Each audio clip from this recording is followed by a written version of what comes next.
Hey guys, we're started the recording and we didn't do our normal intro today because Terry and I were having a pre-conversation to us hitting the record button, and her and I kind of had a little bit of it wasn't even a disagreement, it was just more so tension. Yeah. Because we were talking about Charlie Kirk and we were talking about the situation and how we wanted to start this podcast. And even Terry and I had a difference of opinion on how we were seeing things. And so we just wanted to hit the record button and start this because Terry's going to say we feel like probably many of us are having this similar thing happen in our lives where there's so many things that are going on that it's like almost trauma fatigue, and we're all trying to deal with all of this stuff. And we have our, not only is it just the images and the things you see on TV and on the news and all that, but then it's pulling up stuff for us that is our own internal traumas and paradigms and things like that that's causing us to feel a certain way or act or say certain things or whatever. So can you talk on that, Terry, what you were just saying? Yeah. So we were just we were having a friendly disagreement. But it's just, I call this, we talk about this about trauma here. We talk about that a lot on this channel to our audience. And this is what we would call a collective trauma. This is something that has been felt, not just with the recent assassination of Charlie Kirk, but with the beautiful female in Charlotte, Zarutska, on the subway, hers, and the Catholic killings and the other politicians that have gone through this. And recently, just here in Colorado at the Evergreen High School, that was happening on the same day, I think within about an hour of the assassination. And so just all of this mounting stuff going on in the world has just been so heavy. And, I just truly believe that we are of one body. We really are. And we feel it. All of us feel it. So we're all feeling the same heaviness, whether it might be different what we're feeling, but we're all feeling something. And so being unable to process that is something that we've got to sit with. The events that have happened, this is something that must be processed. It's easy to kind of avoid it and maybe just not think about it. And this is when fear does set in, is when we don't process it. And so I would definitely say this is a time when you really do need healthy community, and talking about this in a constructive way. Not going on social media. In fact, getting off social media and not listening to the people that are spewing hate, because that is adding fuel to the fire, and that is just making things worse. And it is okay to block and unfollow people. In fact, I encourage that, because this is a time when people are really going to show who they are. And I will just leave it at that. Events like this show people's character. Yeah. And sometimes not always in a good way. And that in and of itself is something to process, right, Michelle? Like, I feel like that in and of itself is something to process. And for me, it's even been a time for me to step back and process my own thoughts and my own beliefs. And how do I want to show up? How do I want to show up in the world, And I don't know. This can change. Events like this, the emotion. I talk about this all the time in the prison with the women. Emotional events like this change our physiology. This is when an emotional event like this happens in our life. Your body takes a snapshot of that and says, "Whoa, she had a reaction to this, and I'm going to take that physiology change in the body. It remembers that." And so this past week, the events and just all the stuff that we're feeling from everybody, from everything, words that are being said, processing our own feelings, this is actually changing our physiology. And so I just challenge people to not allow hate and all of that stuff to build up resentment, anger, that stuff. Sit with it and process that, whether it be journaling, whether it be getting with a community of people that believe the same way that you believe. And it always has to be geared towards love and never fear. I truly believe, we've said that many times on here before, that everything is happening for us. And that can be crazy to hear that in this moment, but I truly do believe that things turn out for good, even in situations like this. And I was sharing with Michelle, at our church this weekend, our attendance was up and our lobby was full, like it was an Easter Sunday. So it has stirred something up in people, that people are hungry for something different and for more community, and they want love. I think I would love to, I want to believe everybody's just tired of this hate and this divisiveness, and just how there is another way, and we can be change out there. And it starts with us. It starts with us, and it starts with us processing our own feelings and our own thoughts, and going out and being that, and being the change within our families that spew out into our communities and into the world out there. Yeah, I agree. Interesting. Well, this has been good for me, just because, I recognize my own paradigms too. And two of my paradigms that came up when we were talking earlier was fairness, because that's one of my main kind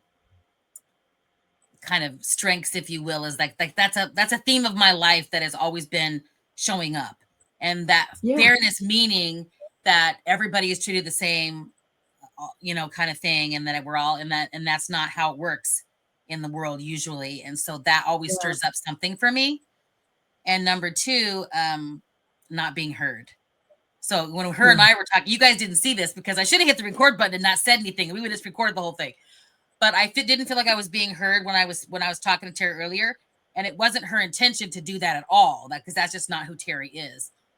It was just my feeling of not being heard in the moment, and so it kind of just triggered something in me. So we weren't even going to record today. I was like, forget this. We're not recording today. We're just going to move on, kind of thing. And then we started talking some more, and then we just said, you know what? Let's just hit the record button and talk about this, because guess what? We're probably not the only ones going through this right now. So let's just there's probably been and there's probably been conversations like this amongst families, amongst friends, and thank God for Dr. Ed. Because Michelle and I have grown in a way that we felt that, and that we could sit with it, and we recognized, we had the awareness of our own paradigms, and we were able to sit through it and stick with it. And my energy right now, I feel great. In fact, I just got the chills, me too. I just got the chills within my body, which is a feeling for me that yes, we stuck with this, and what a breakthrough that was for both Michelle and I. You guys didn't get to witness that, but it was great for me.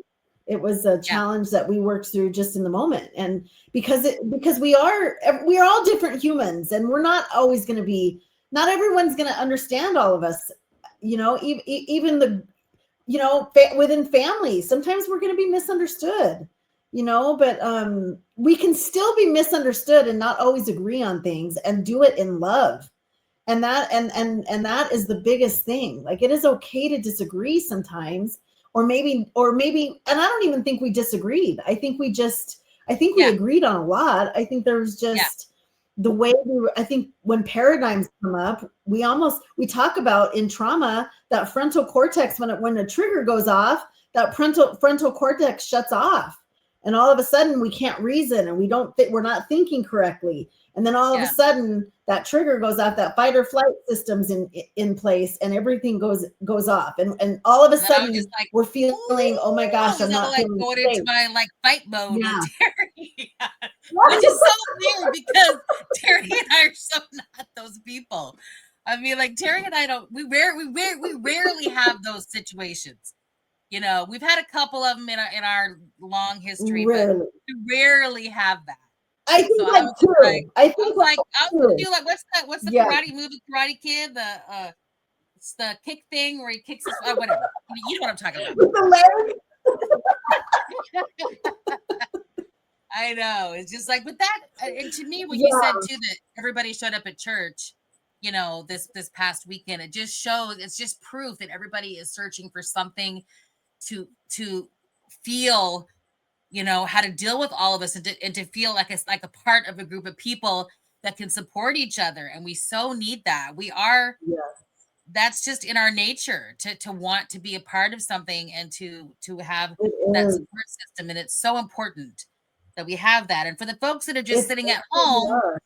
and you're not in a community where you're getting support except for what you're seeing online, you know, get away Ugh. from the online stuff because it's so toxic, and Yes. you really need a support Yes. system If to I help can you. say shut up, I go out, and I was telling Tara, I go out and 100%. I don't look at the stuff on social media. I just go out and do my own research. So I go to Reuters. I don't know if what you guys. I put on Google, what is the most bipartisan news source out there, and the one that came up was Reuters. This is years ago. I did this. Now I don't think it's 100. Anything's 100% because there's always an agenda. You know, we're human, and whoever's writing the stories has some feelings or beliefs of themselves. But I tried to find the most bipartisan, and so Reuters is Right. the one that it was supposed to be that. So I go out and just read their articles. Their articles on all different kinds of things. And I just try to go out and read that to try to get information, but not try to go to somewhere where there's an agenda all the time. And, you know, again, you still have to back that up. Not saying that Reuters is 100% accurate all the time. I'm not saying that in any way. I'm just saying, you know, you go out and like look for information that's not backed by somebody who's trying to convince you of something other than what you believe or whatever. Yeah. So but anyway, so yeah. So what else, Terry? As far as I was gonna say Well, too. there's two things that I do. Go ahead. Go ahead. There's two things that I do know in this, and it's always love, and you know the antidote to all of this is love and no and faith. You know what I mean? It's just it's not hate and it is not fear. The antidote to hate is love, and the antidote to fear is faith. And if as a collective all of us can live by those two, I think we're going to be okay. Yeah. Not think, I know. Yeah. And I was in a very different space last week because I was in St. Lucia, and I was in an environment where it's obvious that I live a privileged life because I was around in communities where people have a lot less than I have, that are struggling to make ends meet, and you know don't have the things that I have. And so I was in an environment where I was feeling enormously grateful for where I live and where I'm from and what I have and all those types of things. And I don't mean have materially, I mean just a safe place to live and a warm bed to sleep in at night and those kinds of things. So when this happened last Clean week, when I was, water. yeah, exactly. So when I was there last week and all of this went down, I was kind of removed from it because I was not here, and I was also in an environment where, you know, I was so just feeling so humbled and grateful for everything that I have, and I was in such a beautiful space to there, and it was very different for me experiencing it there and then coming back to that. So I think I experienced it different. Although Rob, the guy that I was with, my friend Rob, who I went with, he actually physically cried. Like he had a moment Yeah, where I did too. I wasn't there. I was told by somebody else that this happened. He didn't do it in front of me, but he actually broke down when it happened, and I wasn't even aware of that until somebody told me. And I said, I'm sorry, I didn't know that it affected you so much. I'm sorry that I was not aware of that, you know. And so we had a conversation about it. But you know, it was just very different experience. And now that so I was trying to, and so I was kind of all in the love last week, and I'm just feeling, maybe I'm feeling a little bit different about Yeah. it than, because I didn't have to be in the kind of the trauma. But I don't know. That's kind of what I was thinking. But Yeah. Well, and aside from all of that, I mean, you know, watching the subway thing, I mean, I I know. just um like how to me, how do you not help somebody?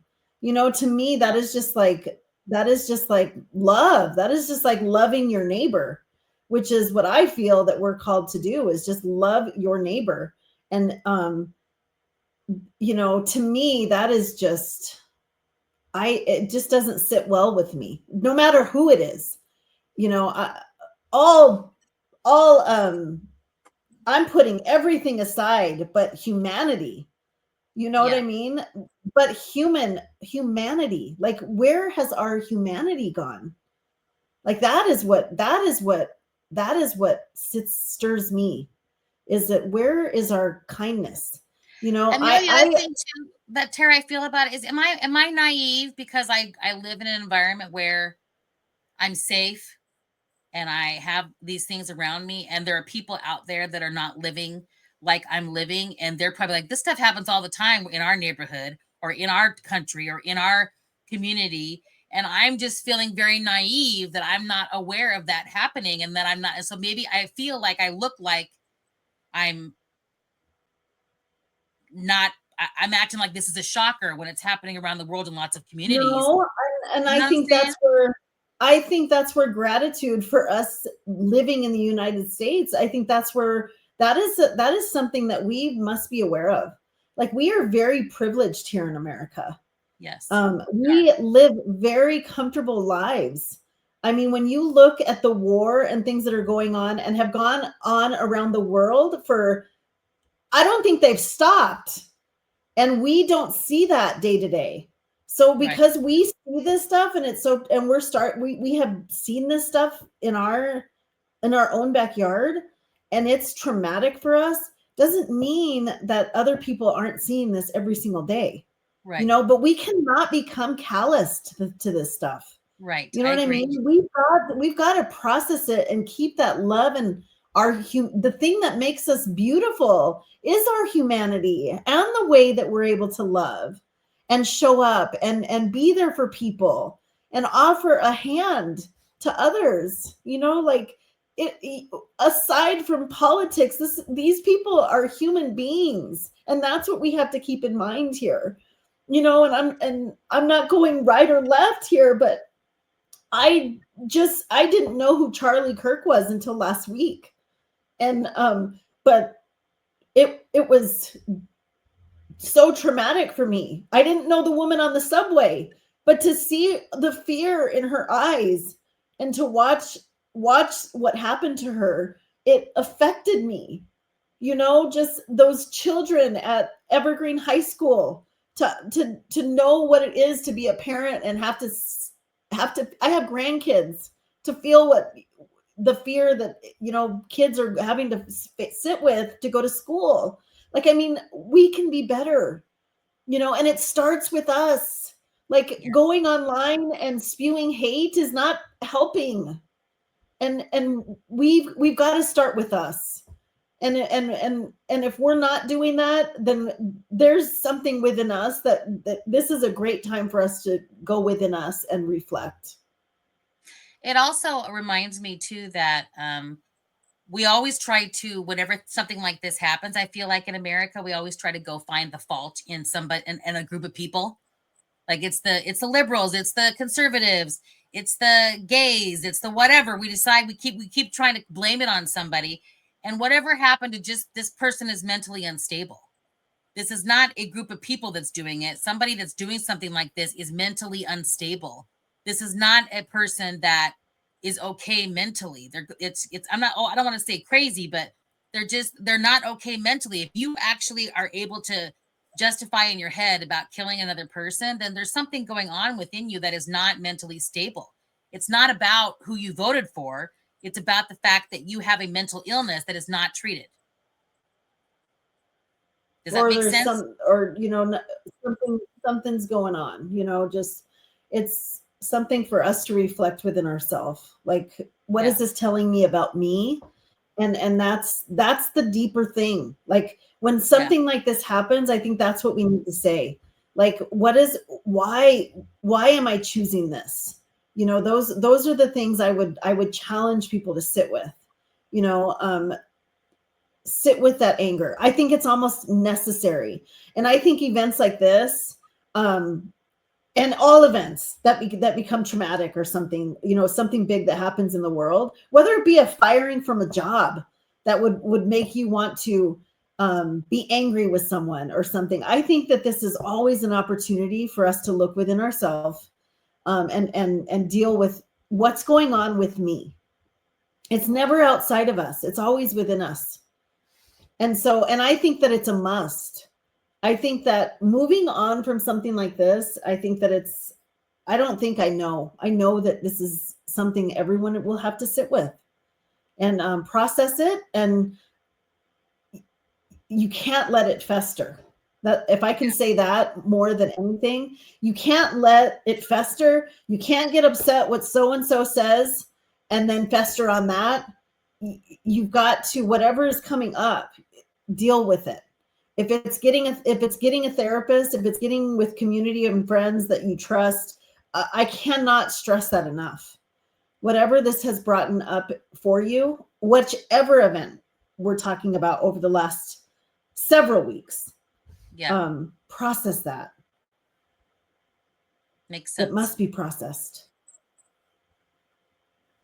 And I encouraged, I shot a video when I was in St. Lucia the day after, and I just said that, you know, go out and help somebody else today or do something kind for somebody else. And I feel like sometimes when we're just struggling to try to figure out what to do next or how to feel or whatever, and we're processing, you know, always help. I feel like helping somebody else is a way for us to just kind of live in the moment and just try to, you know, find a way to be kind to another person, to try to help with the processing. I don't know how you feel about that, but that's kind of what my recommendation was last week. But I don't know. I'm like everybody else. I don't know how to feel. That's a great one. And the other thing I had to do last week, because I was feeling it too, and I had to do my heart coherence breath. There's a meditation that I do, and Michelle's done it, and it's just one where I put my hands on my heart and I focus on just heart coherence breathing and focusing on love.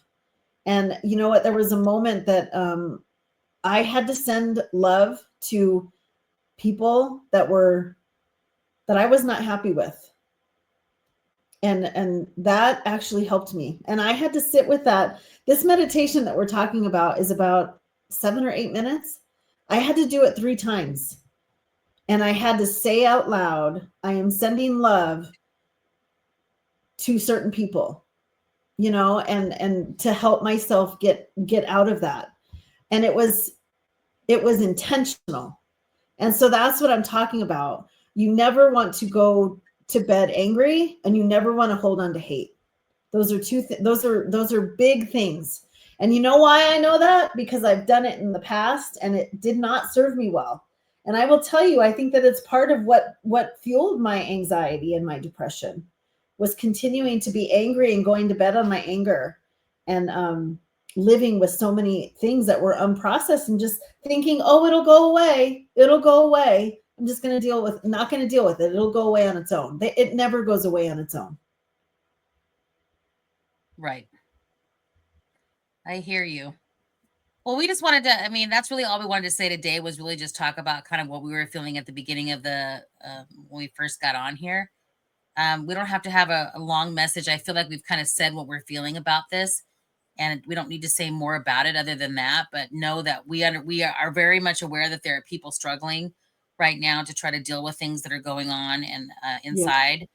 And we acknowledge that and hope that you can find someone to, you know, a partner or a community or a group or, you know, a friend or whoever, a pastor, a therapist, a coach, whoever it might be, to try to help you through all of this, because it is hard. And it's okay that we have to figure out how to deal with it. We are, like you said, it's humanity. It's the way that we have to deal with all of these things. And it's okay to feel like you're struggling. It's okay to feel like I don't know what to do next. And I'm got all these feelings and emotions and stuff going on. I don't know what to do. Completely understand. and you're not alone, and you know, reach out Yeah. to whoever that you need to be able to try to help, you know, even just take your mind off of it for a moment if you have to, and try to do something for you to try to relieve stress or do whatever. So I don't know. Any final thoughts, Terry? Yeah, just what you said, everything you said, and it's okay to be angry. I give my anger a time limit. And then, like I said, I have to do something to get myself out of that, and that's send love to people. You know, sending love to people that you aren't always happy with or that have angered you is very powerful. When you can send love energy to them is huge, and that just flips things out. And then find something you're grateful for. Like, I can never stress enough. Michelle said, being so grateful for things in her life, finding things in the moment that you're grateful for. And it might be tough in a moment, but there's always something to be grateful for. You know, Yes. I would say double down on gratitude, finding things to be grateful for, and hugging your loved ones. You know, those are all great ways to get yourself into a better Yeah. place, into a better So headspace. Um, yeah, I would do all those things. And like Michelle said, send a kind message to someone that might be struggling. Um, and just resist the urge to judge, to spew hate, and anger. You're not helping anything. You're adding to the fire, and it's not helpful. Not and really, it's not helpful to anyone, but it's really not helpful to you. yeah, It really hurts us. It hurts us more than it hurts anyone else. I hear you. Well, thanks So thank everyone. Thanks for listening. Thanks for watching. We appreciate it. And if you need to leave a comment or need someone, you know, some support, we're here for you as always. And we Please hope that, do.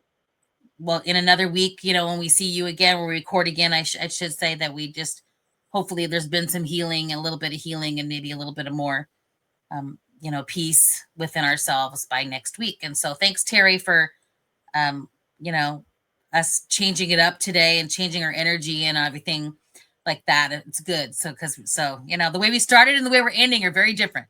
I love So, it, girl. You know that. so You know that. guys, thanks so much.